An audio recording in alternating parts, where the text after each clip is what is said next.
Hello दोस्तों, मैं Aryan Shukla, business advisor and founder online business workshop. अब जब इंटरप्रेन्योर वाली कंडीशंस हो गई, अब बात बचती है इन्वेस्टर की कंडीशंस। इन्वेस्टर की कंडीशंस, अब जब इंटरप्रेन्योर सक्सेस हो जाता है, जब इंटरप्रेन्योर सक्सेस हो जाता तब उसके पास में अब व्यस्तताएं उसके पास में मतलब भर की, लेकिन इनकम भी काफ़ी मतलब भर की। अब वह कोई नया दायित्व नहीं लेना चाहता, तो वह इन्वेस्ट करता है, तो वह इन्वेस्ट करता है, इन्वेस्ट करता है। अब यहाँ पर सवाल उठता है कि क्या खाली वह इंटरप्रेन्योर केवल कैपिटल ही इन्वेस्ट करता है? वह कैपिटल ही इन्वेस्ट करता है? ऐसा नहीं है, ऐसा नहीं। वह केवल सिर्फ पैसा ही इन्वेस्ट नहीं करता है, वह यूनिट भी इन्वेस्ट करता है, वह यूनिट भी इन्वेस्ट करता है, और वह बिजनेस भी इन्वेस्ट करता है।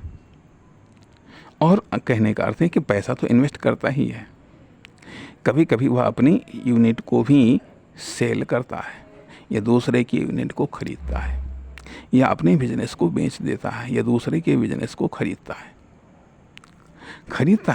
अर्थात इस प्रकार से वह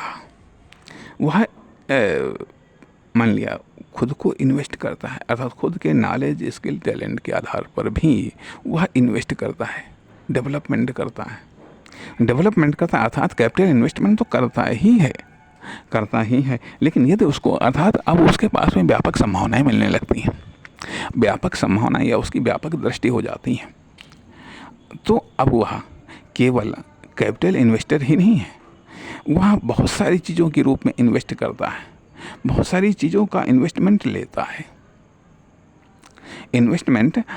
है। आप ये भी कह लीजिएगा कि अब वह इन्वेस्टमेंट करता भी है, इन्वेस्टमेंट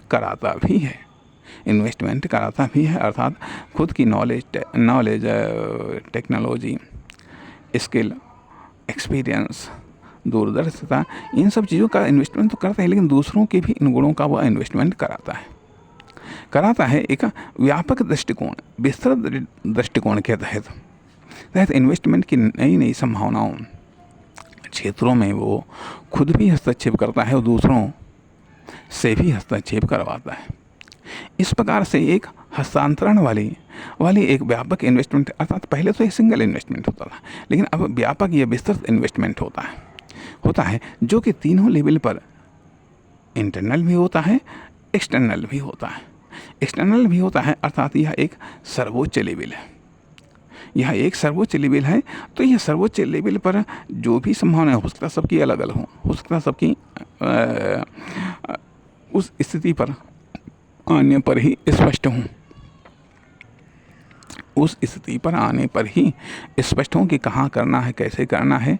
लेकिन कुल मिलाकर के वह एक इन्वेस्टमेंट के खुले आसमान में पहुंचता है जहाँ पर इन्वेस्टमेंट की व्यापकता का उसे एहसास होता है या दर्शन होता है, और वह एक अजीब सी स्थिति कि आखिरकार अब क्या करे और क्या ना करे, और कभी कभी ये भी होता है कि यहाँ बस इस सर्वोच्च स्थिति पर ठहरना भी मुश्किल हो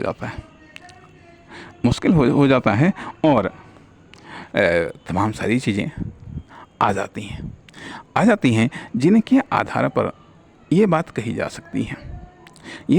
सकती है कि यह जो सर्वोच्च स्थिति है, तो सर्वोच्च स्थिति एक बिजनेस की वह थोड़ा सा हलचल जन्य है। इसलिए मैं समझता हूँ कि यहाँ पर ये स्थिति उस इन्वेस्टर से अलग है, यह स्थिति उस इन्वेस्टर से अलग है। लेकिन वह इन्वेस्टर यहाँ तक बिजनेस इस सर्कल से डेवलप होते हुए आया है। डायरेक्ट इन्वेस्टर की बात हम नहीं करें, हम उस इन्वेस्टर की यहाँ पर बात करें कि जो इन्वेस्टर बेगारी वर्कर, बिजनेसमैन, एंटरप्रेन्योर तब इन्वेस्टर बना है, हम उस इन्वेस्टर की बात कर रहे हैं। अब इस सर्वोच्च स्थिति पर ठहरना आसान काम नहीं है, अर्थात टॉप पर बने रहना, टॉप पर पहुंचना आसान है लेकिन टॉप पर बने रहना मुश्किल है, या कह लीजिएगा जितना संघर्षपूर्ण टॉप पर पहुंचना है उतना ही संघर्षपूर्ण टॉप पर बने रहना भी, इस बात को ध्यान में रखना चाहिए। नमस्कार, धन्यवाद।